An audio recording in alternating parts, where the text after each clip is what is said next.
Typically, before an employee can apply for a Canadian work permit, an employer has to prove efforts to recruit Canadians and PRs. Then they have to apply for an LMIA and pay $1,000 processing fee, go through a mandatory interview with ESDC, and then they have to wait for several weeks with uncertainty without knowing whether or not their LMIA application will be positive or negative. But there are a few work permits that do not require an LMIA. These type of LMIA exempt work permits fall under the International Mobility Program, and one of them is called Significant Benefit Work Permit or C10 Work Permit. In this, the employer can offer a job directly to the employee, and the employee can then apply for a closed work permit. The employee can also be the employer who's giving the job offer, sort of like an owner-operator. So this program can work really well for entrepreneurs who are looking to start a business in Canada. In certain cases, after working for a year, if certain conditions are met, the entrepreneur can claim 200 points for a job offer in their Express Entry profile also, which can lead to an invitation to apply for PR. This C10 or Significant Benefits Work Permit is lesser known, but can be a great option for some applicants. My name is Rashid Ali. I'm a licensed Canadian immigration consultant or an RCIC from Milton, Canada. I share information about Canadian visas, immigration, and citizenship through this channel. This is generic information and should not be considered legal advice, as the circumstances of each applicant are different. For legal advice, feel free to schedule a consultation with me. I'll leave a link in the description. Section 205A of the Immigration and Refugee Protection Regulations of Canada states that a work permit may be issued to a foreign national who intends to perform work that would create or maintain significant social, cultural, or economic benefits or opportunities for Canadian citizens or permanent residents. So when we talk about a significant benefit, the immigration regulations require us to prove that we will have some really positive impacts in Canada. The folks at IRCC have given us some helpful hints about what this means, and I'm paraphrasing here. So here are some of the hints. If you're benefiting Canadian, this could involve things like creating jobs, especially in areas that might not be as well off or are far from big cities. It also includes making Canadian products and services more popular in other countries, which is great for our economy. The second type of benefit could be making things better for Canadian industries. This is about boosting the industries we have in Canada. It could be about coming up with new technology or cool ideas for products and services. Also, it's about giving Canadians the chance to learn new skills and get better jobs. The third type of benefit could be around improving health and well-being of Canadians. Think of it as making people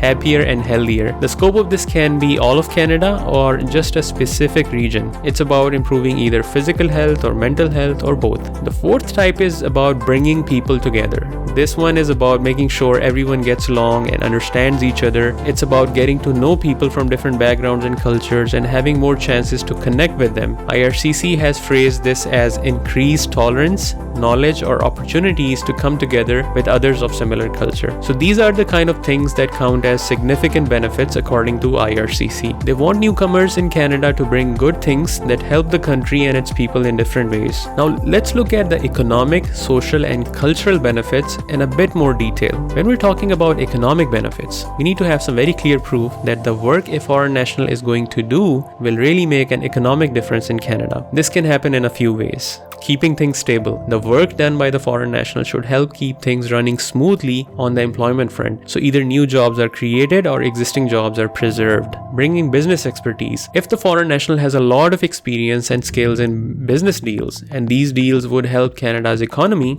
that's a big plus. Boosting Canadian industries. This is about making Canadian industries stronger. It might mean bringing in new customers, creating more jobs, or coming up with new and cool products and services. The fourth kind of economic benefit is about keeping important events on track. If a big Canadian event could be messed up without the foreign national's help, that's something to consider. This is especially true if it affects jobs and growth. The fifth type of significant economic benefit is about creating jobs and training. If the foreign national's work can create jobs for Canadians and permanent residents, that's definitely a benefit. Also, if it helps people learn new skills, that's a win too. And the sixth kind of economic benefit is about giving a boost to areas that are far from big cities, because this can help these places grow and stay vibrant. When it comes to social benefits, sometimes the work of a foreign national doesn't just help them and the people directly involved in the work, it can also have some pretty really cool benefits for other people too. So the social impacts. Let's look at a few examples. The first set of social benefits is around keeping people safe. If the foreign nationals' work plays a role in making sure Canadians and permanent residents stay safe and healthy, that's a big plus. Another social benefit is around boosting communities. This is about making a community look better and feel proud. It could also mean that more money gets invested in preserving local history and cool places that tourists would love. So it's like a win-win for the community and tourism. Going green is another type, because if the foreign nationals' work helps create products that are good for the environment, that's definitely good, like making things more eco-friendly, those kind of businesses. If you can do something that brings people together, like making sure everyone feels included in their community, creating connections between people and making sure nobody feels left out, that's also a significant social benefit. And please note that these kind of benefits can come through you as an employee working for a different employer, and these can also come through you when you're self-employed. In a way, your business in Canada is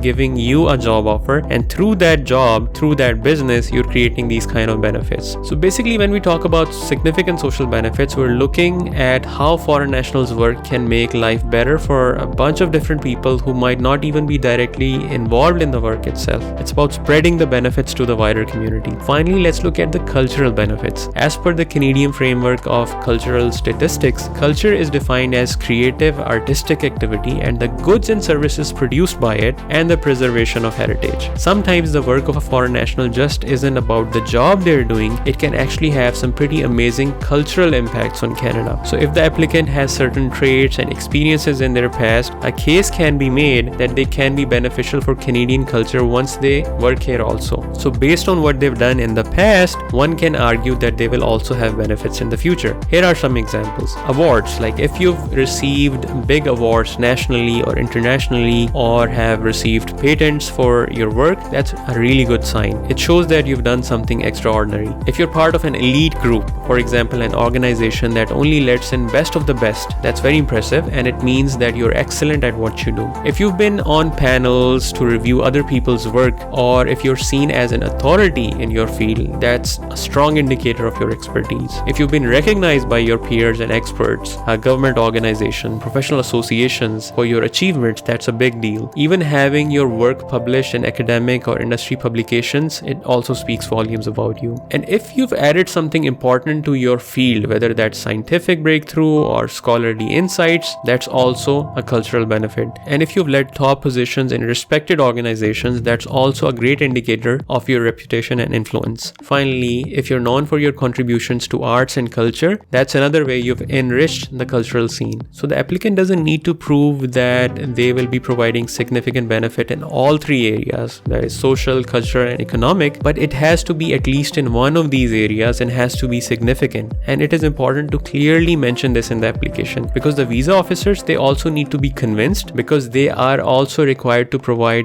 rationale of why they approved your application by applying section 205A of the regulations. So I hope today's video opened a new avenue for moving to Canada for you. If you think you're someone who may benefit from this program and want to discuss further, let's connect via the links in the description. And if you're someone who's looking to visit, study, work or immigrate to Canada, or you're already here and are looking to help your family and friends, you can apply to join our online community, which will be launching later this year, where you can connect with like-minded folks such as yourself. Check out the link to apply in the description. Thank you, and I'll try to share more videos on significant benefits work permit in the future.